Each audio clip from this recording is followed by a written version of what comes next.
All right. Hello, dear friends. I would like to continue our conversation about the role of the military in the present day events. The whole world is under the hyp- hypnotic prophecy of so called Putin's Pyrrhic victory in the special military operation. And without AI, no generals of Putin or other countries have foreseen consequences after the special military operation uh, in 2022 up to now, and consequences after events in Gaza October 7 and later on. Please see the first part of this conversation, and now let's start listening to the second one, because I think it could be very useful for you to understand the essence, the nature of the political military thinking in and out of Russia. Slack-baked generals as fake liberators of Russia. The slack-baked generals are retired Colonel Kveshkov, who was appointed by the Kremlin to serve as a long-term scarecrow to represent fake military opposition in the Russian Federation. Sorry, guys. It's the first part, and now please listen to the second one. The Global South Decolonization through the SMO in Ukraine and Hamas activity in Palestine. Part 2. For most people in the 20th century, it was unrealistic to embrace the immensity. Artificial intelligence (AI) in 2023 could link the Kremlin's crusade in Ukraine against the fascists in Kyiv with Putin's willingness to go to the global south under the Islamic Crescent banner. In this second part, there will be also a third part with the assessments of U.S. cybersecurity experts. We will look at the primitives of globalization during the Cold War, and we shall foresee free elections without wars and the participation of lumpen-militarists in them with a little help of my friends with their AI tools. In the first part, we talked about the loss of trust in civil-military relations. Hence the widespread opinions about the great casualties among civilians in Ukraine, Gaza and Israel were results of witty brains of terrorists and cyber propagandists. All of them lie about huge amounts of victims and don't even wink. In particular, there is constant lying about the victims after actions of illegal units of the Wagner PMC and other paramilitary formations that have long been on the payroll of the Kremlin oligarchy in out of the Russian Federation, Ukraine, Belarus. Moreover, since 2022, many of them have appeared to be under the semi-legal wings of the SCO-BRICS alliance. This axis of autocrats and semi-autocrats is ready to register other 50 newcomers at the summit of the SBRICS in pro-Muslim Kyiv in 2024. And then participants will surely, or probably, visit a new-built mosque in the Park Patriot, next to the Russian church, where the cap of the anti-Semite Adolf Hitler is exposed. In depth of the SCO-BRICS, the issue of time and space of conventional, hybrid, guerrilla warfare and corresponding cyber attacks is also under discussion to identify zones of responsibility to be realized in real and coming battles of the global south versus the global north. The Hamas joined the Kremlin's SMO on October 7, 2023 with strikes on Israel, and a little later Venezuela occupied the oil resources of neighboring Guyana almost according to the patterns of the Kremlin's seizure of Crimea in 2014 and the occupation of the lithium belt of Donbass by Russia and Belarus in February 2022. In the plans for the decolonization of the global south, the SCO-BRICS is ready to hold on to a monopoly of selling of lithium in Donbass for 11.3 trillion euros through the joint colonization of Moscow and Minsk as the SCO-BRICS partners. It is the lithium of Donbass that will be able to pick up pockets or, to be more precise, to rob participants of ecologically friendly, green programs of the EU, Great Britain and the United States with their demands to keep on to digitalization, so far carried out only on lithium. Judging by indirect signs in my prognosis, the plans of the SCOBRICS include the increasing control of Moscow, Beijing, Riyadh and Tehran over oil in distant South America. Thus, the plans of Trump 47 to eliminate the yoke of the world petrocracy by dumping prices during the sale of strategic oil gas reserves of the United States-Canada are being jerked. That's what Trump's plan could do with a little help from Elon Musk's friends while transition to thermonuclear and lithium batteries to push away petrocracy, practically, free of charge. But this could happen only without Biden and the camarilla of Demos and the Republican Party's renegades that are bribed with 111 plus billions of dollars from the Ukrainian Lend-Lease. All anti-Trump actors are on this bribery hook. Part 1 dealt with the unfinished generals who are bought by petrocracy with their clumsy concern for the security of the Russian Federation and the world as a whole. Altogether, these lumpen-militarists, the opposition, over the hill are frightening the electorate inside and out of the Russian Federation CIS by crazy Putin with nuclear sword, as well as the authorities of the EU NATO countries are under the hypnotic prophecy of Putin's Pyrrhic victory in the SMO. In the eyes of the Russian opposition, those half-finished generals also appear as madmen with plans for meat grinders on the battlefields of Ukraine. The Kremlin's trampling of all the old laws of warfare and the denial of negotiations with President Zelensky seem to be another factor of global instability in the world for years to come.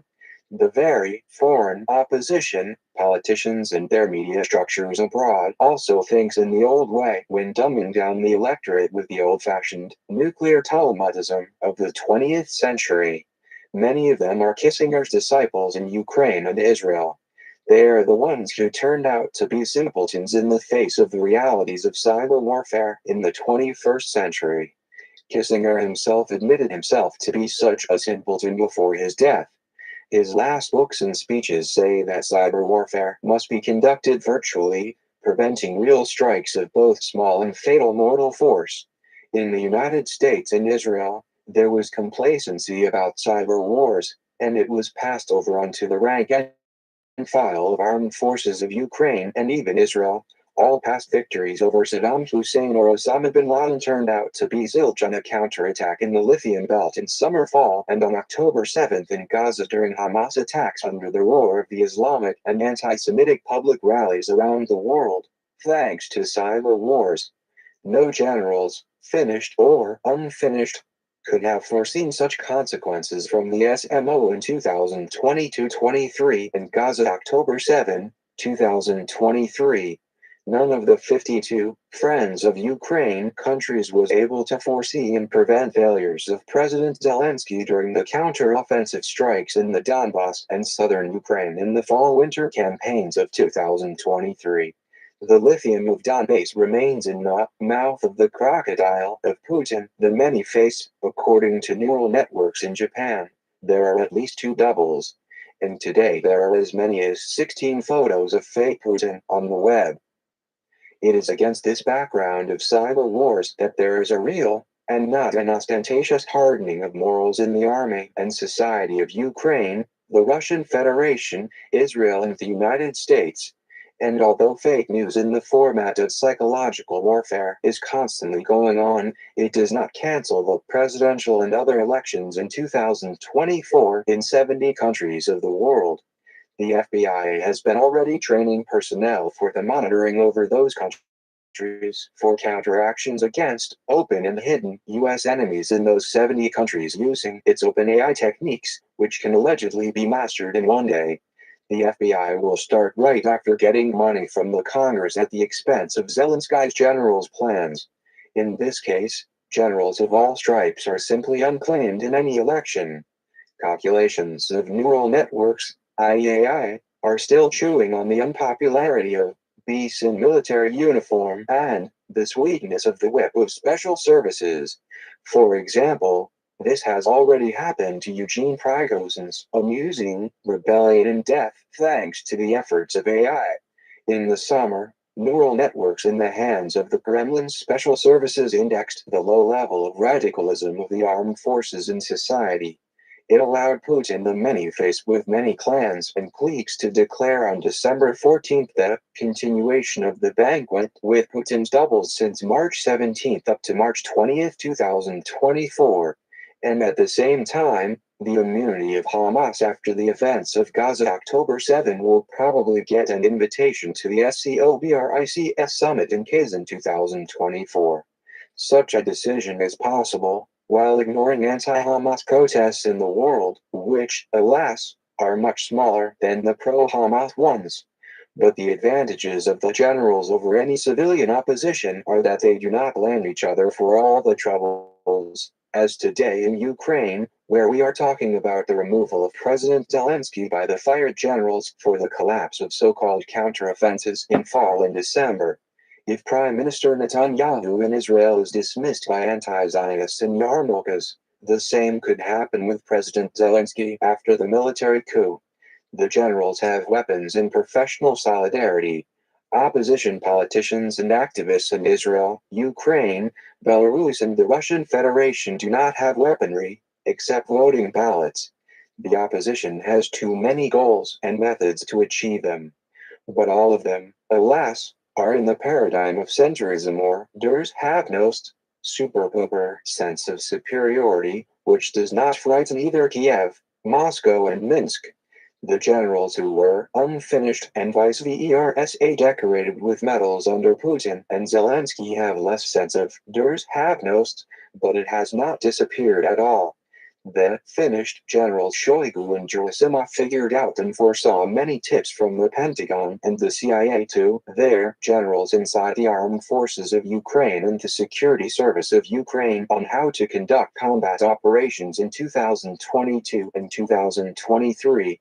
Those lousy recommendations to form fronts in a spread, i.e. according to the patterns of the old-school generals Milley and Austin. And the military opposition to Zelensky is now standing for guerrilla warfare with support of local self-defense groups of volunteers in cities and villages. Almost no one of experts sees these contradictions in military thinking or planning the decolonization of the lithium belt. At first, it was in the hands of President Peter Poroshenko and Interior Minister Arsen Avakov. This belt was formalized in favor of President Zelensky in the spring of 2019, and he received huge loans from abroad under guarantees to repay with lithium, as I suppose. For sure, British Prime Minister Johnson was in the lithium topic with his partners from Australia. It is not surprising that at that time the Britons in NATO were betting on victories of Ukraine with her lithium belt. Even after his resignation, Johnson was eager to become the NATO Secretary General for victorious battles for lithium, but under the slogans of protecting the West from the barbarians of the Russian Federation. Many retired U.S. generals like David Petraeus contributed to that conceptual mess. He screwed up firstly as Secretary of Defense, and later as CIA chief with his experience in fighting the barbarians of Islam in Iraq and Afghanistan. And there, as in Ukraine, where the regions have not been subordinated, actually, to Kiev since 1991, General Petraeus, not knowing the ford, climbed into the water, through Poland to Ukraine in November with promises of F-16 aircraft. As in Iraq, where he went to overthrow Hussein with his Sunni reliance and then the USA consolidated Shiite power. Yes, so that Shia of Iran and Iraq, firstly, united against the US and Israel thanks to General Petraeus, and later President Biden paid a ransom of $6 billion for 5 hostages to Iran. There is no surprise that Iran has since financed the joint actions of the Shiites and Sunnis of the Middle East and up to the events in Gaza October 7. All wars, even on a small scale, but with protracted hostilities, are not popular. Both civilians and military are killed in them. Not surprisingly, in all those countries, Civilians are still eager to hold elections in 70 countries around the world in 2024, according to AI in the hands of the FBI or the FBI in Russia. It is a joke. Such a demand of the population for elections indicates the impossibility of a military dictatorship from embittered lumpen-militarists with their losses in small and hybrid wars, and especially with the expected tightening of the screws by the security forces of Ukraine, Belarus and the Russian Federation. Whatever the outcome of the elections in the SCOBRICS countries, their armies will clearly not succeed in the decolonization of the global south, as well as their military leaders, even if they won psychological and cybernetic virtual wars such as the SMO and Gaza October 7 crimes under the SCOBRICS protection. General Petraeus, on the other hand, boasted of his physical fitness to officers half his age.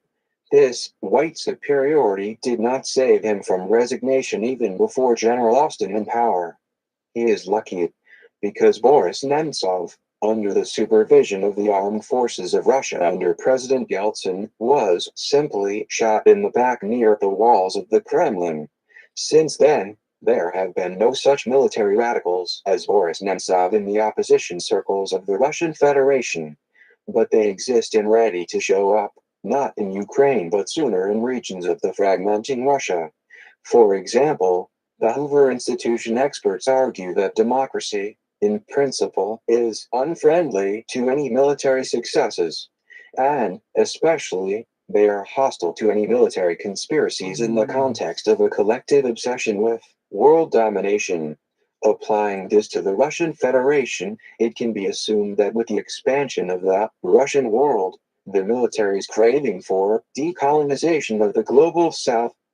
But how can a normal soldier officer, saying nothing of a general, be blamed with the crime imposed on them in the alliance with Wagner and, without PMCs and with all of their feet stuck in the swamps of the SMO and Gaza October 7 crimes? This is what the geostrategic landscape looks like for the SCOBRICS from the Hoover Institution as a think tank for U.S. Republicans in December of this year. In the next stream, I will focus on opinions of cyber analysts from the CIA, FBI and Pentagon that were expressed at their winter forum on December 6th.